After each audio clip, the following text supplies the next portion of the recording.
Good morning, everyone. Welcome to social class today. Okay.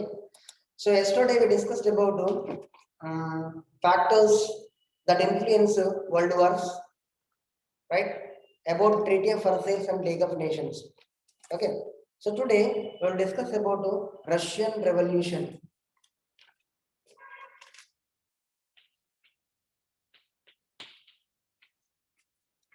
Russian Socialist Revolution.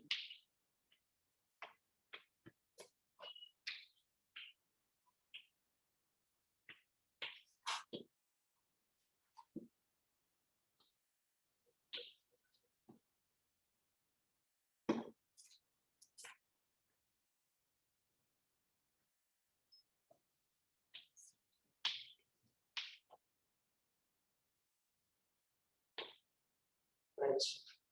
So first of all, okay, Russia, well-known country for all.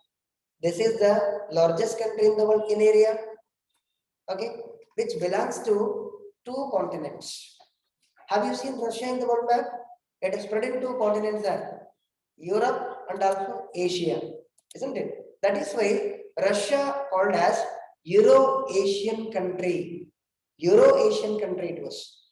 So which of the following country is Euro-Asian country? Russia. This is the one and only country in the world which spread in two continents. The rest of the countries in the world belongs to their respective continents. For example, India, which belongs to Asia only, but not Russia it is. Spread in two continents as Europe and Asia. So it is called Euro-Asian country. And the third most populous country also, with 156 million people. 156. You know, the most populous country in the world is China. Second most populous country is India. Third most populous country in the world is Russia. Okay. See, the people of Russia mostly depends upon cultivation. I mean, agriculture is a chief activity of the Russian people, but they suffered by landlords. The landlordism which continues across the countries in the world during 20th century, our country also. But the landlordism in our country was Jamindari system. The small peasants who lost their land to the bigger landlords because of they were unable to pay rent for the landlords, unable to pay rents. The landlords which collected huge rents from the small peasants, but their production is very less. They did not gain much profit over what cultivated. So this landlordism which prevails over Russians, but in 20th century, Russia named as Tsarist Russia. Okay, what? Tsarist Russia. CZAR. Tsarist Russia. Here, what is mean of Tsarist? Tsarist nothing but Russia ruled by Tsars. Tsars were the emperors of Russia. Emperors. They were the emperors. You know, in India we called them as prince and princess or the kings, you know. Like Mughals, you know, Delhi Sultans, you know, as they were the emperors. Even Russia also ruled by Tsars. The last Tsar of Russia was Tsar Nicholas II. Tsar Nicholas II, he was the last Tsar of Russia. Actually, Russia ruled by four Tsars. I mean, four emperors. First emperor named as Alexander I. Second, Nicholas I. Third, Alexander II. Fourth person is John Nicholas II. He was the last emperor of Russia. So during his time, what Russia known for? Russia meant for not only present Russia, which consists of Russia, Ukraine, Uzbekistan, Tajikistan, Turkmenistan.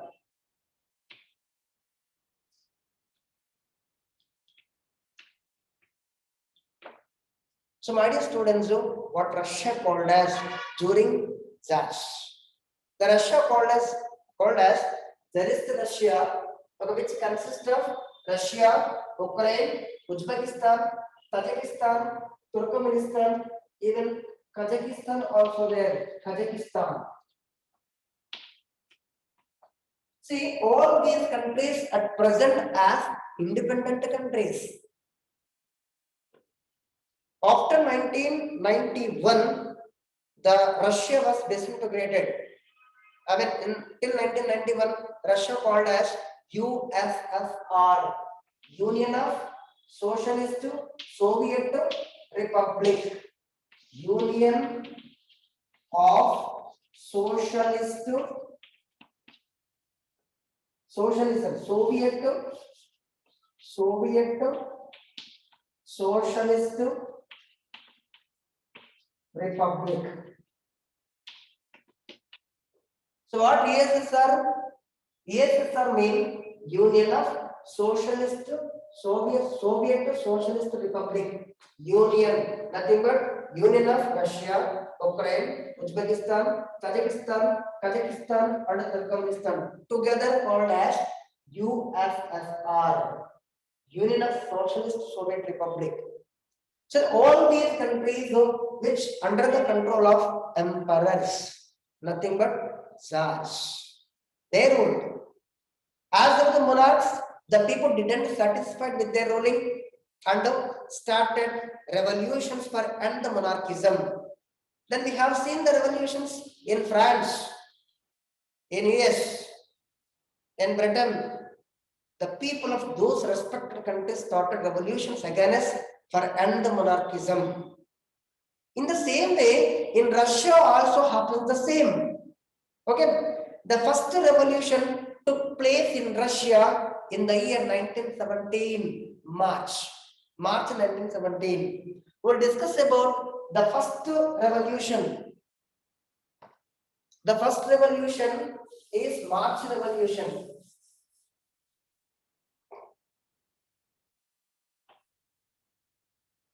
So there were two kinds of revolution took place in Russia. Two revolutions are. One is March 1917. Another one is October 1917. First of all, we'll discuss about March 1917 revolution. Right? Who led this March 1917 revolution? The people who dissatisfied because of shortage of food. You know, Russian army was the largest army in the world. In 1917, the World War was going on. Russia also one of the member of World War in triple entente. As I told you yesterday, what are triple entente countries are? What are they? Britain, France, USA, and USSR. So USSR is one of the country now which participated actively in the World War. Suddenly, the Russia withdrawn from the First World War in 1917 because of March Revolution or Russian Socialistic Revolution. So because of Russian Revolution, Russia withdrawn from the First World War. Okay. But who led this revolution? Why was the people of Russia led a revolution? Because the people who dissatisfied with monarchism, the people who dissatisfied John Nicholas to his activities, his monarchistic ideals. So then, for the first time, the women of Russia started a revolution in the month of March 1917. My dear students, on 8th March 1917, women, yes, no, 10,000 women of Russia called a demonstration at Saint Petersburg. Actually, Saint Petersburg is one of the city which present in Russia even today. There, the women of Russia called for a revolution with 10,000. So 10,000 women of Russia which called for demonstration against John Nicholas II to end the monarchism. Actually, they were demanded bread and peace. Now, peace and bread. They demanded peace and bread. Here, what is mean peace? You know, in First World War, the Russia also one of the country, and Russian army was the largest army in the world, and there was a huge loss to Russia till 1917. There was huge loss. The human loss there was happened, and even the industrial loss also.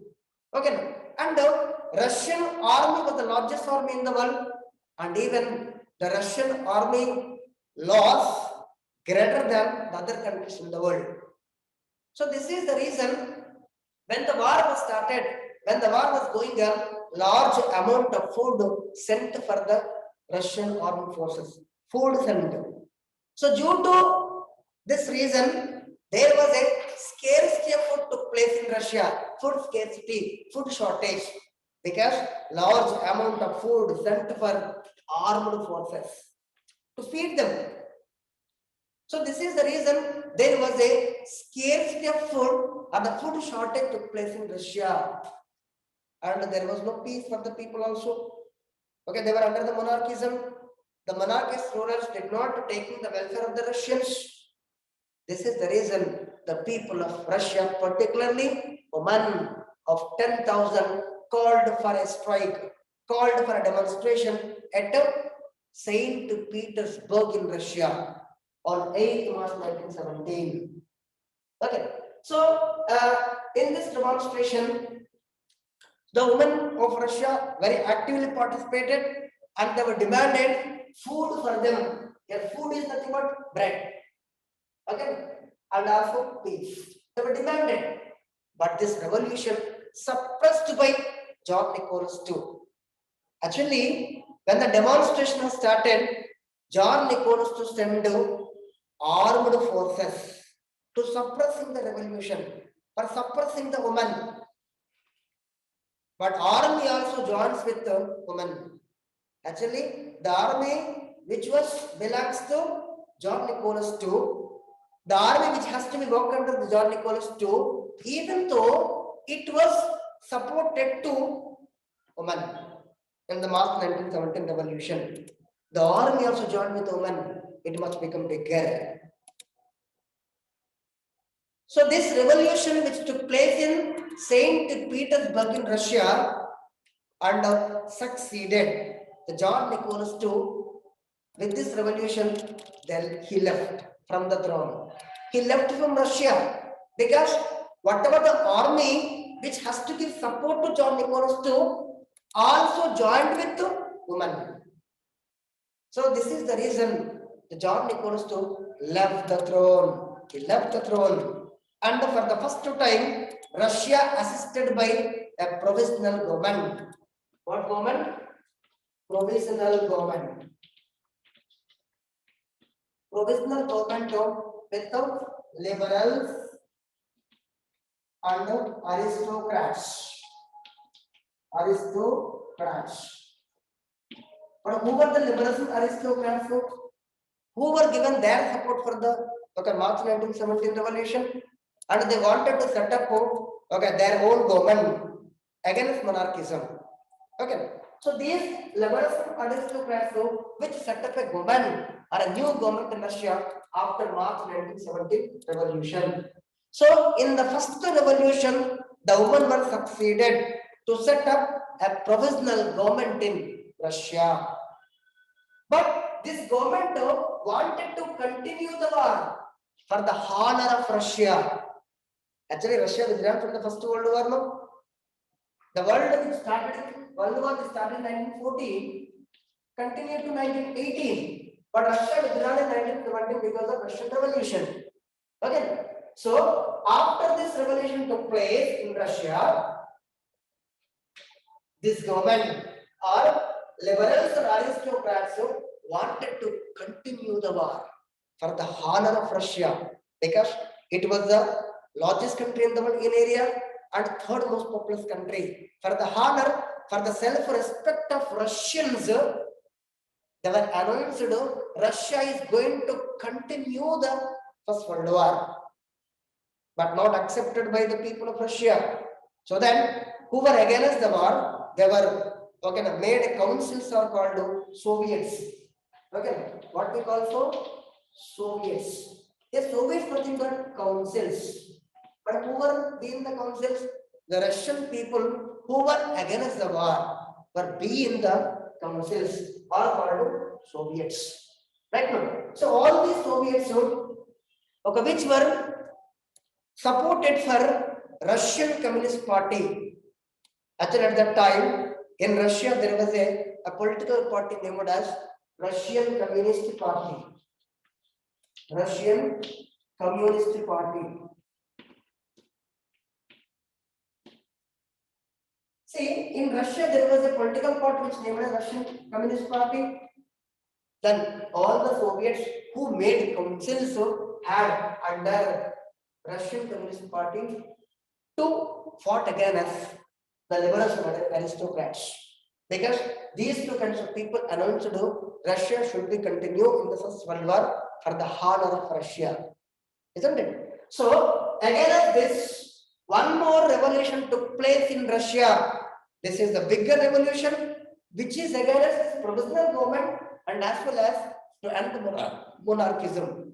Okay. So we'll discuss about the second important or second biggest revolution right now that took place in October 1917. October 1917. See, March 1917 revolution led by women for peace and bread. They called for demonstration with 10,000 women at St. Petersburg. Unfortunately, this revolution suppressed by John Nicholas II, but even though they were succeeded by end of it. So then with this revolution, there was a provisional government set up, but that government announced Russia is going to continue in the World War for the honor of Russia. The people who were against the World War, they formed some councils are called Soviets.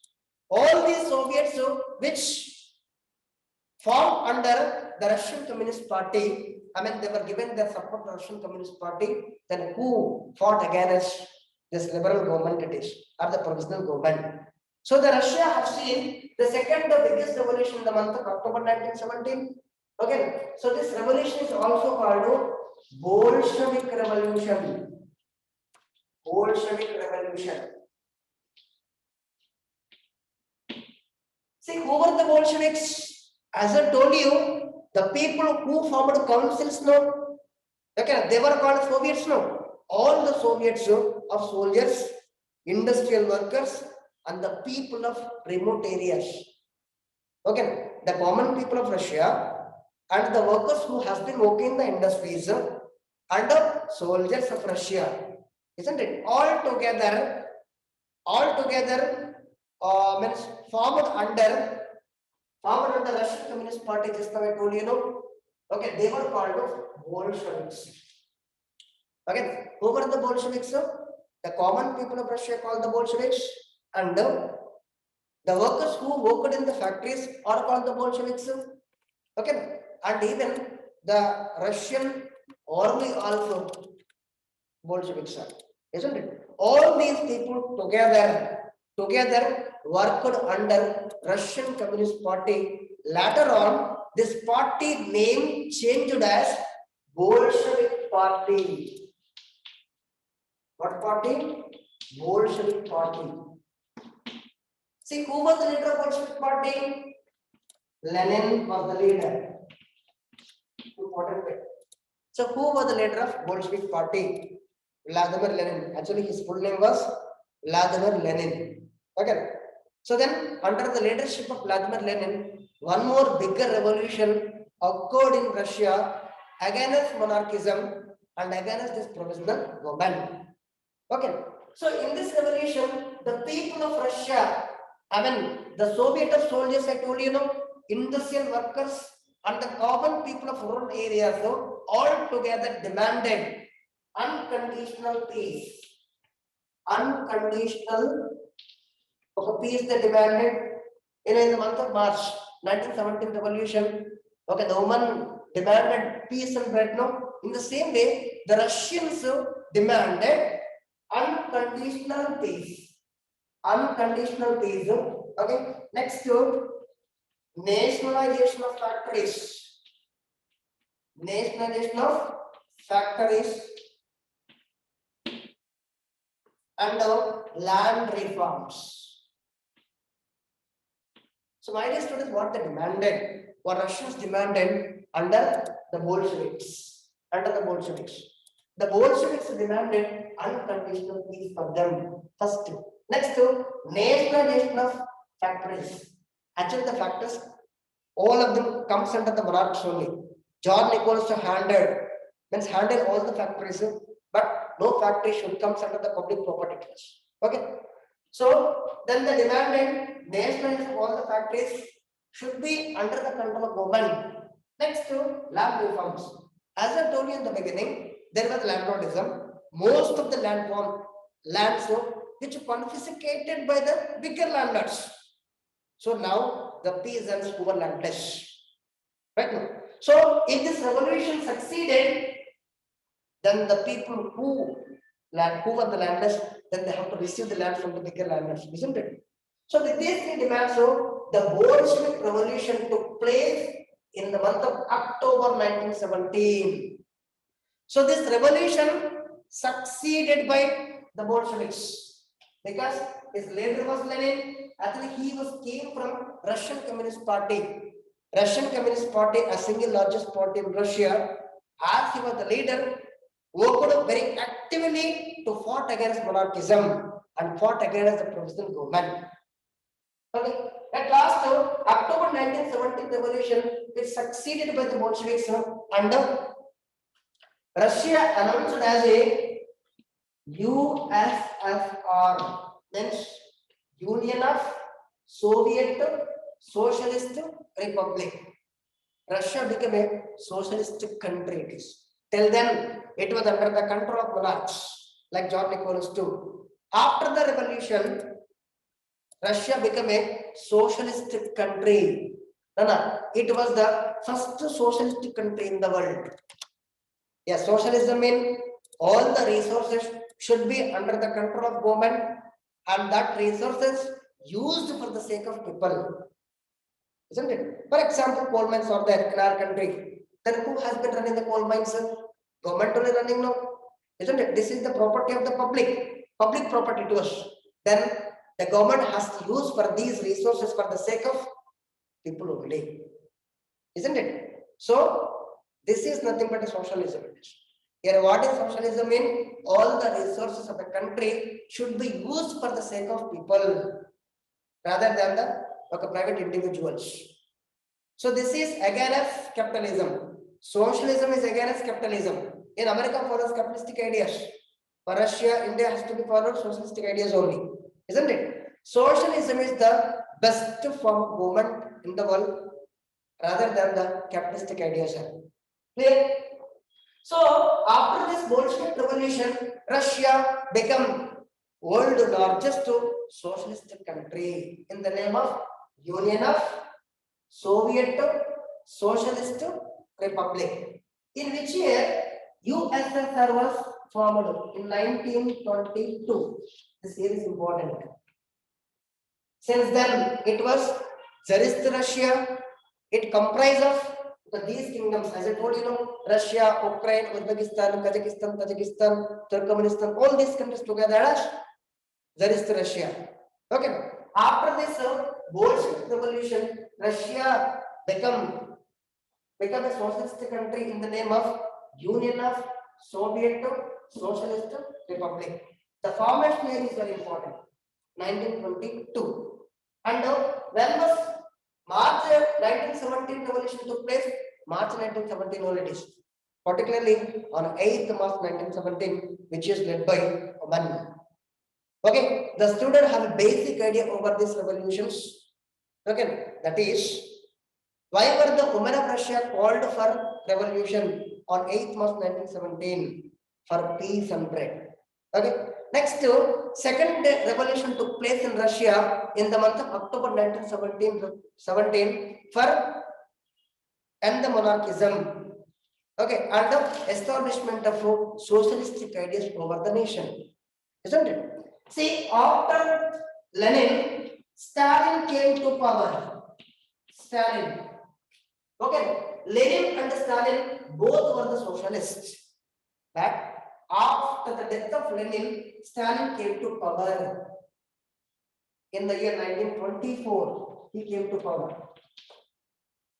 So, when Stalin came to power, then he was concentrated to develop Russia in agriculturally and also industrially. Okay. So when he came to power, he introduced a planned economic development. A planned economic development. This planned economic development with twin policies are. Okay. First policy was fast industrialization and collectivization of agriculture.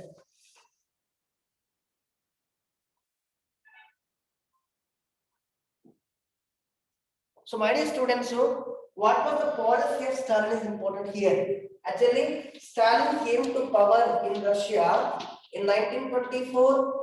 When he came to power, he introduced a planned economic development. A planned economic development with the twin policies are. With the twin policies. So what are twin policies? One first policy was fast industrialization. Industrialization.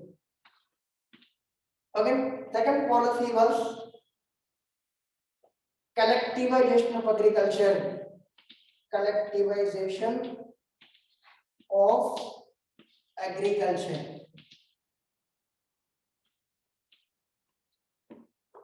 So these twin policies are important. But the question is that what was the planned economic development of Stalin? The planned economic development of Stalin was fast industrialization. Then he wanted to develop Russia in industrial sector and also collectivization of agriculture. Agriculture should be collectivized. Means all the farmers of Russia should be cultivate lands together and share the production also together. You know, generally in a country there were three kinds of farmers. You know, small farmers, medium farmers, and large farmers are, isn't it? So then their own respective lands are. But Stalin called all the farmers to do cultivation together, not individual, and what they produce share among them equally. So it was opposed by large farmers. Because the large farmers are getting small farmers are getting the same share is got by the large farmers also. Then how they can agree? So that is why the large farmers started to fought against the Stalin ideas are clear. And to introduce successfully these two policies, he go with the planning. Okay, that is 5-year plans. This is important. 5-year plans. So when was Stalin introduced to 5-year plans? In 1928. Right? The same 5-year plans which introduced in our country by Jawaharlal Nehru from the year 1951 onwards. 5-year plans, sir. Here 5-year plans nothing but the plan which is made by the government for once every 5 years to do concentrate on various kinds of activities like agriculture or industries or service activities and so on, isn't it? So for the first time, Stalin introduced 5-year plans in the world. Russia was the first country in the world introducing 5-year plans. Later on, the rest of the countries in the world followed. India also one of the country. Okay, it was followed the 5-year plans. Right now. See, but Russia became a socialist country. But the socialistic ideas followed by many countries in the world. Best example, India also. See, the preamble of Indian Constitution stated India as a socialistic country also. Have you seen the preamble of Indian Constitution? Have you seen the word of socialism? Yes, there was a word of socialism in the preamble of Indian Constitution. Our Indian leaders like Mahatma Gandhi, Nehru, M.N. Roy, Swami Vivekananda inspired the socialistic ideas where the social welfare is. A socialistic country only taking the welfare of people rather than the capitalist countries like yes. So this is the reason the most of the countries in the world like India or Vietnam or China become socialist countries. Okay, after end of First World War, end of Second World War, Russia wanted to spend or Russia wanted to spread socialistic ideas across the countries in the world. So this is nothing but Cold War. I will discuss in the further lessons about the Cold War. Okay, why this war and what countries participate in this war. Clear? So this is about Russian Communist Revolution. Clear? So in this particular topic, what to learn? Two important revolutions. That is March 1917 revolution, which is led by women for peace and bread. And the second revolution took place in Russia in the month of October 1917 by Bolsheviks under Lenin. Okay, so these two revolutions succeeded by the people of Russia, and they had announced their country as a socialist country in the world. By 1922, Russia became Union of Soviet Socialist Republic. Okay, this is succeeded by Lenin. But after Lenin, when Stalin come to power, he was very concentrated on planned economic development. He wants to develop Russia in industrially and also agriculturally. That is why he was introduced to 5-year plans in the year 1928, and he introduced thin policies in planned economic development or fast industrial development and the collectivization of agriculture. Okay, so tomorrow in the class we will discuss about the Great Depression. Okay, as it was an economic process, how the world faced economic depression, how this depression is overcome. So by the economists we will discuss tomorrow in the class. Okay, thank you all. Have a nice day.